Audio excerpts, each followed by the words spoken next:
టీడీపీతో కలిసి వెళ్తుండటంతో జనసేనను టార్గెట్ చేస్తున్నారు వైసీపీ నేతలు. జనసేన ఆఫీసులే లక్ష్యంగా దాడులకు పాల్పడుతున్నారు.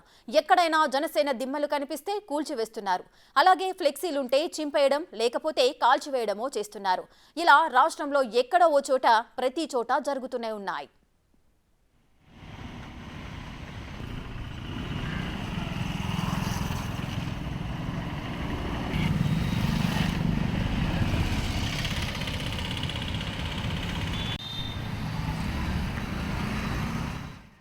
రెండు రోజుల క్రితం భాస్కరాపురంలో జనసేన జెండా దిబ్బను కూల్చివేశారు దుండగులు. ఇక నిన్న మచిలీపట్నంలో జనసేన నేత కొరియర్ శ్రీను ఆఫీస్ దగ్గర బ్యానర్లు తొలగించారు. ఈ రెండు ఘటనలు అర్ధరాత్రి సమయంలోనే జరిగాయి.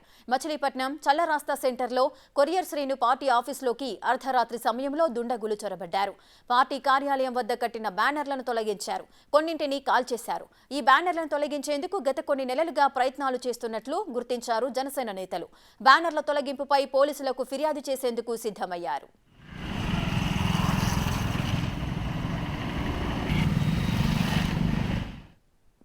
రైటిక టీడీపీతో కలిసి జనసేన అయితే పొత్తు పెట్టుకున్న నేపథ్యంలో జనసేనపై టార్గెట్ చేసినట్లుగా తెలుస్తోంది వైసీపీ నేతలు. దీనికి సంబంధించిన మరింత సమాచారం మా ప్రతినిధి శివ అందిస్తారు.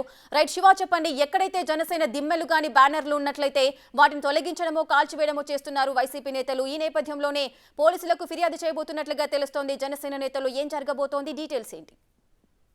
మొత్తం మీద చూసుకుంటే కనుక మచిలీపట్నంలో జనసేనాని వైసీపీ టార్గెట్ చేసిన పరిస్థితి కనిపిస్తా ఉంది. అర్ధరాత్రి వేళ జనసేన దిమ్మెలు కూల్చడం, జెండాలు కూల్చివేయడం, బ్యానర్లు దగ్ధం చేయడం జరుగుతున్న పరిస్థితి కనిపిస్తుంది. గత 3 రోజుల కాలంగా ఇదే పరిస్థితి అయితే కనిపించింది. ఈ గంట మరొక ముందే చల్లాకా సెంటర్ లో కూడా జనసేన నేత కొరియర్ సీన్ ఆఫీస్ ని అక్కడ ఉన్న బ్యానర్లు కూడా దగ్ధం చేసే పరిస్థితి కనిపిస్తుంది. అయితే పార్టీ కార్యాలయానికి బ్యానర్ని కట్టడం, దగ్ధం చేయడం ఎంతవరకు సమంజసం అని చెప్పి వారైతే తీవ్ర స్థాయిలో ఆందోళన చేస్తున్న పరిస్థితి కనిపిస్తుంది. మరొక వైపు వాటిని తొలగిస్తూ కూడా సీసీ కెమెరాలను కూడా ధ్వంసం చేసిన పరిస్థితి కనిపించింది. అయితే వీరంతా కూడా ఈ వరుసన జరుగుతున్న ఘటనలకు సంబంధించి పేరునే నాని, ఆయన కుమారుడు ఈ విధంగా జనసేనని టార్గెట్ చేస్తున్నారని చెప్పి పోలీస్ స్టేషన్ లో అయితే ఫిర్యాదు చేసే పరిస్థితి కనిపిస్తా ఉంది. జనసేన ఇటువంటి ప్రయత్నాలు చేసి బెదిరింపులకు పాల్పడితే ఎవరు చూస్తూ ఊరుకోరని చెప్పి కూడా జనసేన నేతలు అయితే హెచ్చరికలు జారీ చేస్తా ఉన్నారు. రాజక శివ, అయితే ఈ విషయానికి సంబంధించి కూడా పోలీసులకు ఫిర్యాదు చేయబోతున్నట్లుగా తెలుస్తోంది జనసేన నేతలు. అయితే అధికార పార్టీయే చేస్తుంది కాబట్టి అధికార పార్టీ శ్రేణులపైనే కంప్లైంట్ ఇచ్చినట్లయితే వారు యాక్షన్ తీసుకునే అవకాశం ఉంటుందా?